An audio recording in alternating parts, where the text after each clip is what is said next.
Hello guys, welcome to my channel mister Jha speaks. तो आज हम बात करने वाले हैं ऐसे तरीके के बारे में जिससे कि आप ज़्यादा से ज़्यादा पैसा सेव कर पाएँ, इन्वेस्ट कर पाएँ और अपनी ज़रूरतों पर खर्चा कर पाएँ। तो आजकल हम लोग देख रहे हैं कि किस तरीके से जो इन्फ्लेशन बढ़ रहा है, उसके लिए हमको सेविंग्स, इन्वेस्टमेंट्स करना बहुत ज़रूरी है दोस्तों। ठीक है? तो मैं आपको एक तरीका बताता हूँ। मान लीजिए आपकी एक average average salary average salary है 50,000। ठीक है, अब इस सैलरी में हम अपना 50, 30 और 20 का रूल लगाते हैं। ओके, 50, 30, 20। 50% वो है जो हमारा रेगुलर एक्सपेंसेस है, रेगुलर एक्सपेंसेस। 30% वो है, मान लो हमको कहीं बाहर खाना खाने जाना है और सारी चीजें, तो हम मान लेते हैं कि जो भी हमारा वांट्स, हम चाहते क्या है कि कभी घूमने चले जाना है, तो सारी चीजें तो वो सब इसमें कवर हो जाएंगी। 20% जो है वो हमारा इन्वेस्टमेंट और सेविंग है कि हमको कहाँ कहाँ कैसा कैसा पैसा इन्वेस्ट करना है। तो हम बात करेंगे जो 50% है। ठीक है, और हमारा जो 50% है, ठीक है, हम लगाते हैं 50,000 पे, टोटल 25,000 अप्रॉक्स। ठीक है, अब इस 25,000 में हमको मतलब कैसे इन्वेस्ट करना है। तो मान लीजिए आपका जो रेंट है या होम ईएमआई है वो है 10 से 15,000 के बीच में मोटा मोटे। उसके बाद हम बात करते हैं कि जो हमारा बेसिक यूटिलिटी है, यूटिलिटीज, ठीक है, यूटिलिटीज है, उस पर हम मान लेते हैं कि 2,000 का लगभग लगभग आपका पर मंथ का खर्चा है। ग्रोसरीज, ग्रोसरीज मान लेते हैं, ग्रोसरीज 4 से 6,000 पर मंथ। ठीक है, फिर थोड़ा बहुत अपन ट्रांसपोर्ट पे भी खर्चा करते हैं, ऑफिस आना जाना सारी चीजें, तो मान लेते हैं लगभग लगभग महीने का 2,000 रुपये। ठीक, अब जो पैसा बचा वो हमारा इंश्योरेंस भी जरूरी है, तो वो भी एक मान लेते हैं कि आपने कोई इंश्योरेंस लिया होगा, तो मेडिकल एक्सपेंस ये भी लगभग लगभग 2,000 पर मंथ मान लेते हैं। ठीक है, तो ये आपके 50%, जो 50,000 का 50%, 25,000 है, वो इन जगहों पर आपने खर्चा किया। तो ये कि जो जो जरूरी खर्चे हैं, तो ये सारी चीजें हैं। ठीक है, अब हम बात करते हैं अपनी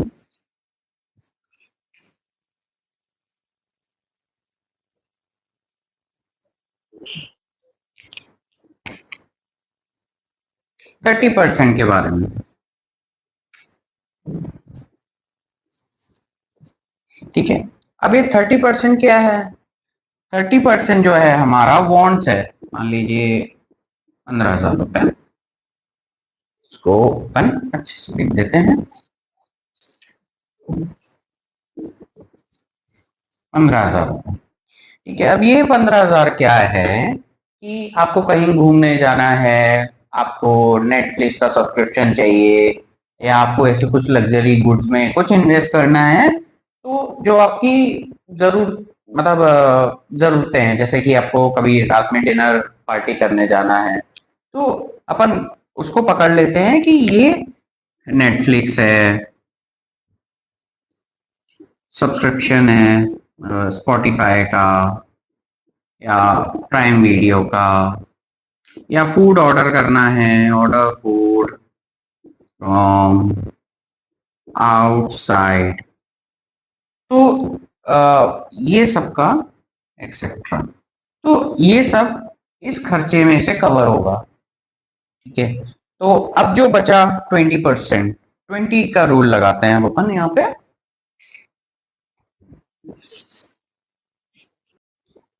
हाँ, 20%। तो 20% क्या है? ये है टोटल 10,000 के लगभग लगभग, मोटा मोटी पकड़ रहा हूँ क्योंकि किसी की सैलरी 50 होगी, किसी की 40 होगी, किसी की 30 होगी, किसी की 60 होगी, तो ये अपन ऐसा पकड़ लेते हैं। ठीक है, तो अब ये जो 10,000 है, ठीक है, अब इसको किस तरीके से, ये जो 20% है ये बहुत इंपॉर्टेंट है क्योंकि सारा का सारा पैसा आप यहीं बचाओगे, यहीं आप ज्यादा से ज्यादा अर्न कर पाओगे।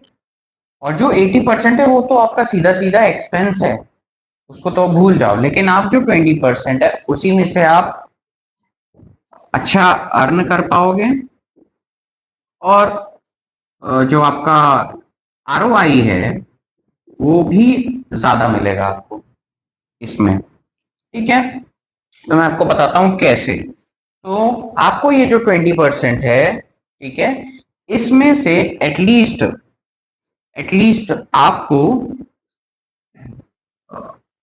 6,000 जो है आपको सीधा सीधा एसआईपी, म्यूचुअल फंड, ठीक है,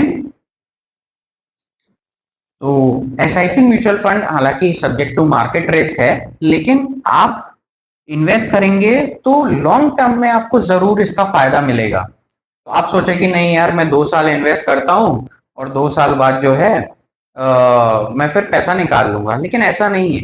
एसआईपी और म्यूचुअल फंड वगैरह जैसी चीजों में या कोई भी स्टॉक्स वगैरह में आपको उसको टाइम देना पड़ेगा। और कोशिश करें कि आप लॉन्ग टर्म सेविंग ही करें, शॉर्ट टर्म सेविंग ना करें। शॉर्ट टर्म सेविंग में क्या होगा कि आपको आरओआई भी कम मिलेगा और उतना ग्रोथ नहीं मिलेगा आपको। ठीक है, तो आपको एसआईपी और म्यूचुअल फंड लॉन्ग टर्म के लिए करना है, long term, no short term.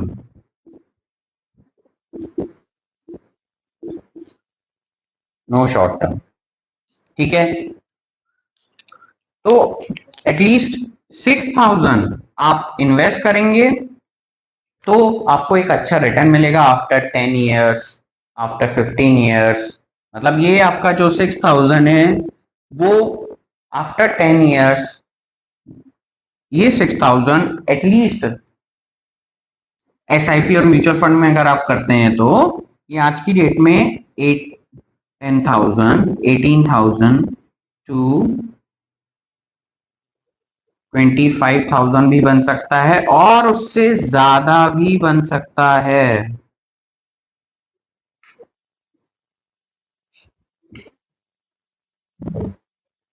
उससे ज्यादा भी बन सकता है, तो ये जरूरी है। तो ये इन्वेस्ट करना है। ये तो मैं एक 6,000 एक एवरेज मंथली बोल रहा हूँ, ये पर मंथ है। ठीक है, इसमें आपका इंटरेस्ट ऐड होगा तो मे बी आप करोड़ भी इन कमा सकते हो after 15 to 20 years only 6,000 invest करके।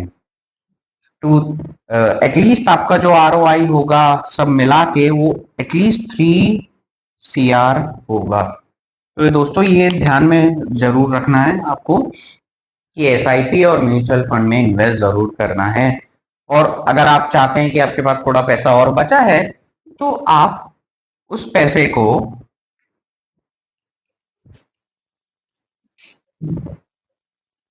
इक्विटी में भी इन्वेस्ट कर सकते हैं, ये भी आपको अच्छा एक रिटर्न देगा। ठीक है, अब इसमें से 4,000 तो बचा, अब वो 4,000 का क्या करें। दोस्तों आज की डेट में इमरजेंसी फंड रखना बहुत जरूरी है। जैसा कि आप लोग देख पा रहे हैं कि आप लंबे लंबे बिल आते हैं आप लोगों के, जब आप किसी अपने पेशेंट को, अपने रिश्तेदारों को एडमिट करवाते हैं हॉस्पिटल्स में, तो उसका बहुत लंबा बिल आता है। तो कोशिश करें कि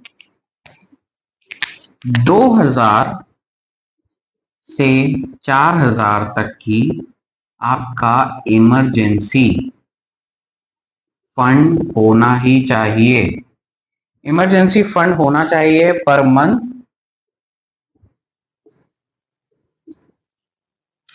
तो ये फंड आपके लिए जरूरत पे काम आएगा।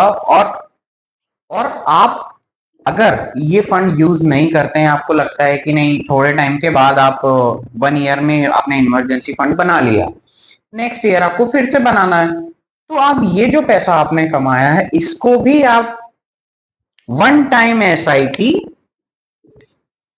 वन टाइम एसआईपी में इन्वेस्ट कर दीजिए।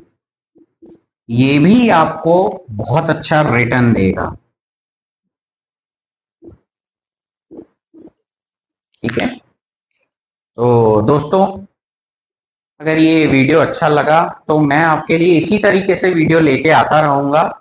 तो मेरे अगले वीडियो के लिए थोड़ा सा वेट कर लीजिए, आपको जल्दी मिलेगा। और धन्यवाद।